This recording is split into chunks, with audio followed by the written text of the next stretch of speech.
I've been wanting to do a video like this, and I've actually done one a couple of years ago. When my dad was going out on a road, but I've been wanting to do one where we were on a really long dirt road and where it was kind of dry, dusty, and chase the truck all the way out.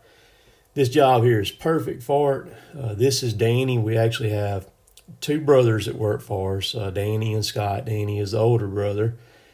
Danny is driving this truck right here. This is one of our, I think it's a 20, we got this truck in 2016, I believe. It's a glider truck and glider means that you buy them new without the motor and transmission in them. And then you take motor and transmission out of, a truck that you've already got or something else. And that's what we did. We took, motor and transmission out of two of our other trucks and put them in these two, and then put the exhaust system on it and got them all rigged up to run. So going out of here, it's a tad over 3 miles from the loader all the way out to the 4-lane.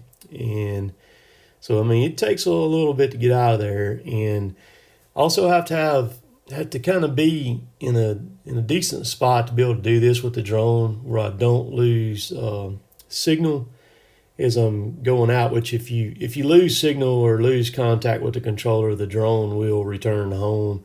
And if something happens, I can actually tell it to return back to home, so it'll fly back to me. But the most important thing is paying attention to your battery. So I had thrown a fresh battery in the drone, had it sitting on the back of the loader, and I was just waiting on Danny to get in the truck. And as soon as he got in the truck from where I could see him, then I sent the drone up in the air to fly, so that I had maximum battery longevity to get out as far as I could. Now, this drone will fly if you're in a good area where you're not having to deal with trees and other obstructions like that. It'll get out there about 4 miles from you.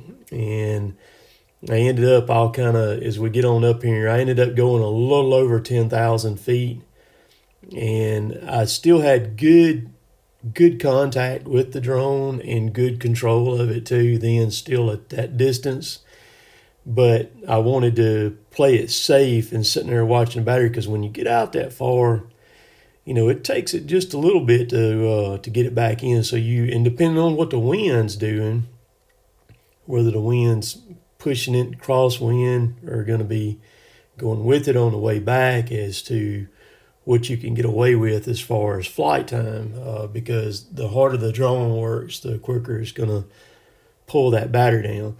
What I'm doing here now, I'm zooming in, but I'm actually going up higher at the same time with the drone, because the elevation, the higher you get it up, and you can fly up to a 400-foot ceiling, the better chance you have as far as keeping contact with it.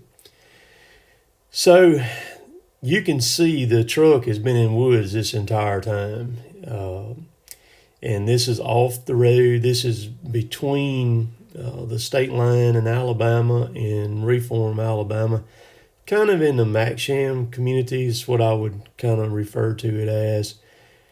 And you'll see in a little bit when I go to fly back, and then I'll get on up and just kind of start letting the drone hover. And you can see the vast timberlands that are there. So this is a cutover that's been cut about 2 years. They just planted the trees on it. You can see where they ripped it, those lines. It looks like it's lines in the sand, but that's in that clay. They rip it with a dozer, and then they plant those seedlings in there. And they just come through there in the last few days, I think the end of the week and Sunday, and they hand sprayed all these trees. They banded them. They were walking around with hand pump sprayers on their backpack sprayers with wands that had like aluminum bar on them, had a nozzle on each side. They were actually banding those trees. Right here, I'm about 9,000 feet from where I'm sitting, and I'm just kind of following Danny out. I do push the drone on out here in a little bit and get out there to just over 10,000 feet, or I may be 90, 94, 9,500 right around in here, and I went about another 500, 600 more feet from here. But you can see the road where it winds around.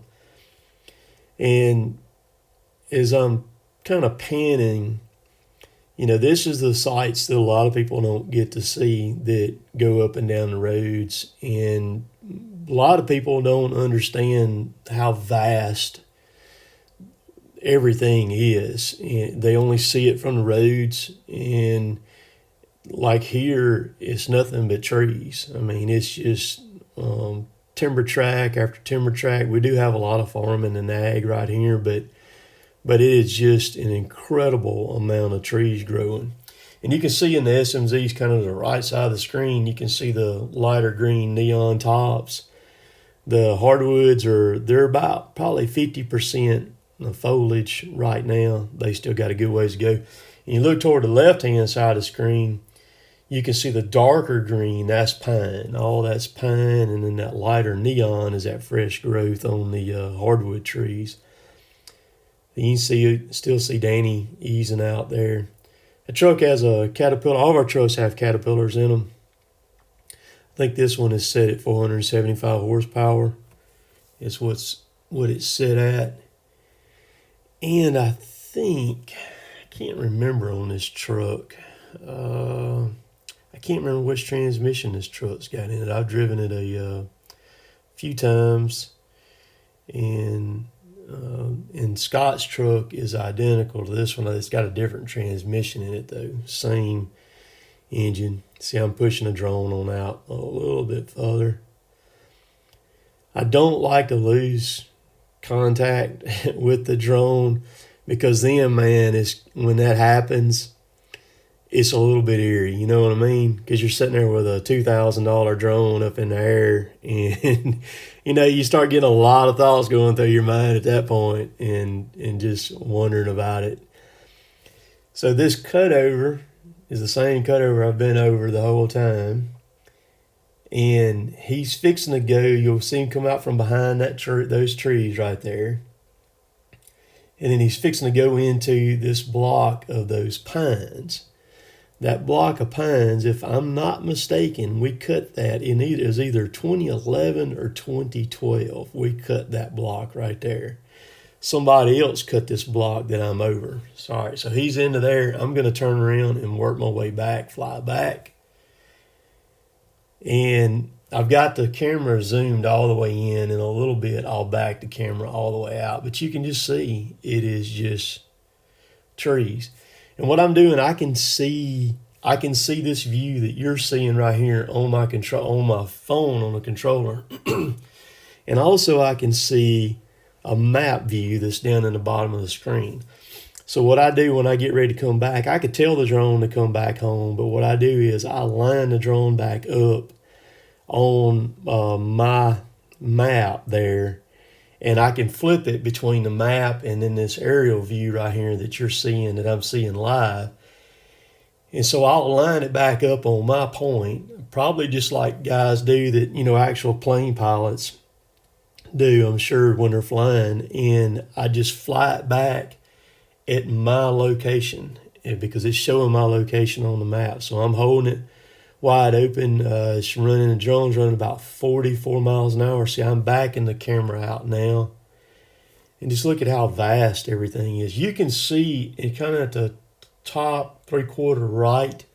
That's our cutover that's coming into view. You'll be able to see Chad on the 635 here in just a second. You'll see him moving up there on the screen. But impressive technology there at your fingertips, if you can use to really benefit a lot of different things. There's a lake right there on the left that's called I believe it's Shelton Lake. It's on this private property right here, but there's just thousands upon thousands of acres right here in this area.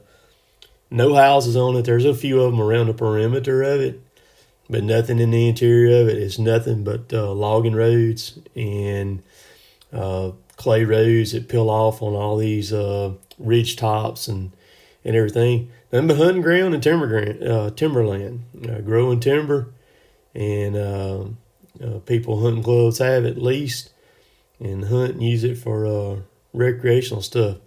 So I appreciate y'all watching. Thank you for tuning in. The last 3 or 4 videos have been very, very good. Incredible views on them. If you like this video, please subscribe to me. Give me a thumbs up, and I'd really appreciate that. Thank y'all for watching. We'll catch y'all later. Later, taters.